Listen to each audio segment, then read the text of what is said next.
90% traders indicator बदलते रहते हैं, लेकिन प्रोफेशनल ट्रेडर्स सिर्फ कैंडल स्ट्रक्चर और मोमेंटम देखकर एंट्री लेते हैं। आज मैं आपको एक ऐसा इंट्राडे सेटअप दिखाऊंगा जो हाई प्रोबेबिलिटी बाइंग अपॉर्चुनिटी ढूंढने में मदद करता है। नमस्कार दोस्तों, मैं अश्विनी और आप देख रहे हैं बीबी कैपिटल, जहां हम ट्रेडिंग को सिंपल, प्रैक्टिकल और लॉजिकल तरीके से समझते हैं। आप भी अगर इंट्राडे में बार बार गलत एंट्री लेकर फंस जाते हैं तो आज की यह वीडियो आपके लिए काफी यूजफुल साबित हो सकती है। आज के इस सेटअप की सबसे अच्छी बात यह है कि इसमें किसी कॉम्प्लेक्स फार्मूला की जरूरत नहीं है। हम सिर्फ यह समझेंगे कि कैंडल्स क्या कहानी बता रही है और आरएसआई उस कहानी को कैसे कंफर्म करता है। जब ये दोनों चीजें एक साथ मिलती हैं तभी एक हाई प्रोबेबिलिटी बाइंग सेटअप बनता है। अब बिना समय गंवाए सीधे चार्ट पर चलते हैं और स्टेप बाय स्टेप समझते हैं। दोस्तों, अगर आप इस चैनल की वीडियो पहली बार देख रहे हैं तो आप इस चैनल को जरूर सब्सक्राइब कीजिए, क्योंकि यहाँ पर हम ऐसे ही प्रैक्टिकल वीडियो समय समय पर शेयर करते रहते हैं। दोस्तों, मैं इस समय चार्ट पर आ गया हूँ और यहाँ पर आप देख सकते हैं मैंने केवल आरएसआई का इस्तेमाल किया है,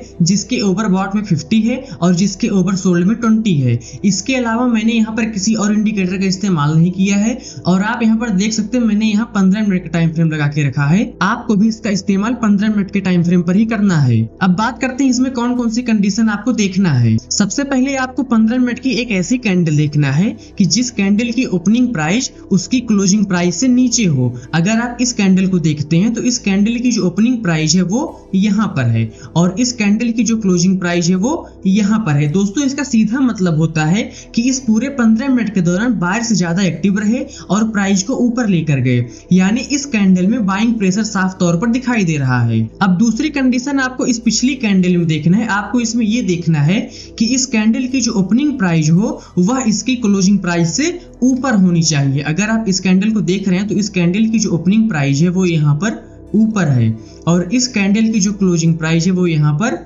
नीचे है। इस कैंडल में साफ तौर पर दिखाई दे रहा है कि सेलर का दबाव बना हुआ था।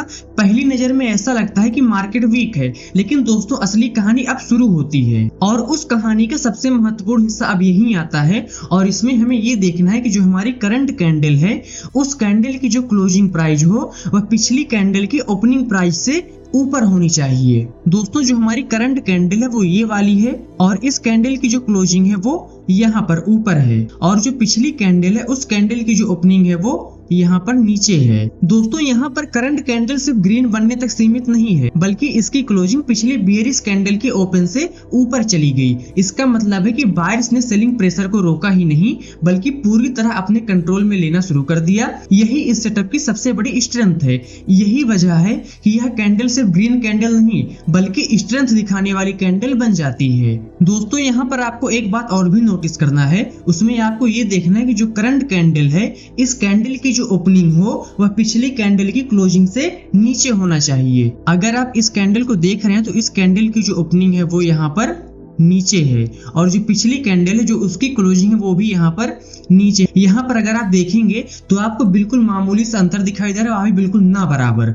यानी कि जहां पर पिछली कैंडल क्लोज हुई थी वहीं से हमारी करंट कैंडल ओपन हुई है। यानी कि दोस्तों, इस करंट कैंडल की शुरुआत में बायर्स उतने ज्यादा एक्टिव नहीं दिखाई दे रहे थे। अगर आप यहाँ पर देखेंगे तो ये कैंडल नीचे भी आई है, लेकिन कुछ ही समय के बाद बायर्स की वापसी हुई है और जो हमारा सेलिंग प्रेशर था वो पूरी तरीके से यहाँ पर एब्जॉर्ब कर लिया गया है। और दोस्तों, यही बदलाव बताता है कि मोमेंटम धीरे धीरे बायर्स की तरफ में शिफ्ट हो रहा है। अब इस पूरे सेटअप को आरएसआई कंफर्म करता है। अब हमें यहाँ पर ये देखना है कि जिस कैंडल में हमने ऊपर की चारों कंडीशन देखी है उस कैंडल पर आरएसआई 50 लाइन के ऊपर होना चाहिए। यानी कि सारी कंडीशन हमने इस कैंडल में देखी और यहाँ पर अगर आप आरएसआई देख रहे हैं तो 50 लाइन यहाँ नीचे है और यहाँ पर आपको बिल्कुल मामूली अंतर दिखाई दे रहा है। यानी कि यहाँ पर आरएसआई लगभग 52-53 के आसपास दिखाई दे रहा है। यहाँ पर आरएसआई 50 के ऊपर है, यानी कि मोमेंटम भी बायर्स के पक्ष में बना हुआ है। यहाँ पर प्राइस एक्शन पहले स्ट्रेंथ दिखा चुका है, इसके बाद आरएसआई उस स्ट्रेंथ को सपोर्ट कर रहा है। जब प्राइस स्ट्रक्चर और मोमेंटम दोनों एक ही दिशा में हो तब ऐसे सेटअप की रिलायबिलिटी बेहतर मानी जाती है। इस पूरे सेटअप में हमें 5 बातें एक साथ देखने को मिलती हैं। पहली बात ये है कि सेलर पहले से एक्टिव थे, उसके बाद बायर्स ने पूरी ताकत के साथ वापसी की और प्राइस ने पिछले बेयरिश कैंडल को पूरी तरीके से ओवरकम किया और आरएसआई ने भी उसी डायरेक्शन को कंफर्म कर दिया। जब ये सभी कंडीशन एक साथ बनती हैं तब एक हाई प्रोबेबिलिटी बाइंग सेटअप तैयार होता है। वैसे दोस्तों, एक बात आप कमेंट करके हमें जरूर बताइए, क्या आप अभी तक सिर्फ इंडिकेटर देखकर ट्रेड लेते हैं या फिर प्राइस प्राइस एक्शन का भी इस्तेमाल करते हैं। मैं दोस्तों आपके सभी कमेंट पढ़ता हूँ और उसी हिसाब से अगली वीडियो बनाने की कोशिश करता हूँ। चलिए बात करते हैं इस सेटअप में एंट्री कहाँ पर लेनी है, स्टॉप लॉस कहाँ पर लगाना है और कैसे हमको अपना प्रॉफिट बुक करना है। दोस्तों इसमें जिस कैंडल पर सारी कंडीशन पूरी हो जाती है उस कैंडल पर हमको एंट्री नहीं लेनी है, उस कैंडल के क्लोज होने का वेट करना है और जो हमारी अगली कैंडल होगी उस कैंडल का जो ओपनिंग होगा वहां पर हम अपनी एंट्री बनाएंगे। यानी कि जो ये वाली कैंडल, इस कैंडल का अगर आप ओपनिंग देखते हैं यहाँ पर, या फिर हम यहाँ पर एंट्री कर सकते हैं या फिर इस कैंडल के क्लोज होने के बाद यहाँ पर एंट्री हम कर सकते हैं। और अगर दोस्तों इसमें स्टॉप लॉस की बात करें तो इस कैंडल में हमने सारी कंडीशन देखा है, तो जो हमारा स्टॉप लॉस होगा वो इस कैंडल के लो पॉइंट पर होगा, यानी कि यहाँ पर। और अगर टारगेट की बात की जाए तो टारगेट तय करने के इसमें दो तरीका इस्तेमाल किया गया है। पहला तरीका है 1:2 रिस्क रिवार्ड, यानी कि अगर आपका स्टॉप लॉस 5 रुपए का है तो टारगेट कम से कम 10 रुपए का होना चाहिए। और दूसरा तरीका यह है कि अगर मोमेंटम बना रहता है तो हमें यहाँ पर ट्रेलिंग स्टॉप लॉस का इस्तेमाल करना है, यानी कि जैसे जैसे प्राइस ऊपर जाएगा उसी हिसाब से हम अपने स्टॉप लॉस को ट्रेल करते रहेंगे और हमें पूरे मोमेंटम का फायदा भी मिलेगा।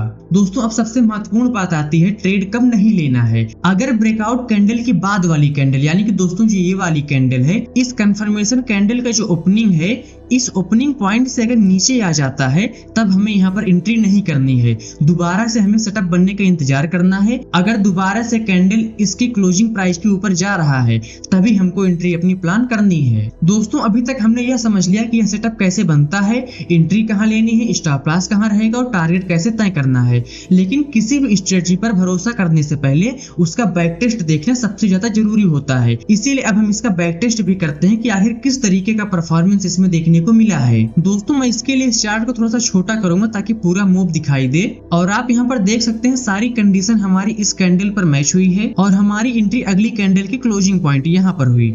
और यहाँ से एंट्री लेने के बाद आप इसमें देखिए तो आपको सेम डे में दिखाई देगा 6.32% का बुलिश साइड का मूव, यानी कि दोस्तों इंट्राडे में हमें 6% का मूव देखने को मिल रहा है, जो कि इंट्राडे के हिसाब से बहुत ही ज्यादा है। इसके साथ ही मैं आपको यहाँ पर एक स्टॉक का चार्ट और भी दिखाऊंगा। यह चार्ट है टाटा एलेक्सी का और सारी कंडीशन हमारी इस कैंडल पर मैच हुई है और अगली कैंडल की जो क्लोजिंग है वहां पर एंट्री लेने के बाद इसमें आप देखिए इसमें करीब 4.56% का बुलिश साइड का मूव देखने को मिला है। और दोस्तों ऐसे ही एक स्टॉक और भी है, यह चार्ट है एलटीएम का। इसमें इस कैंडल पर सारी कंडीशन मैच हुई और इसमें अगली कैंडल पर एंट्री लेने के बाद 3.27% का बुलिश साइड का मूव दिखाई दे रहा है।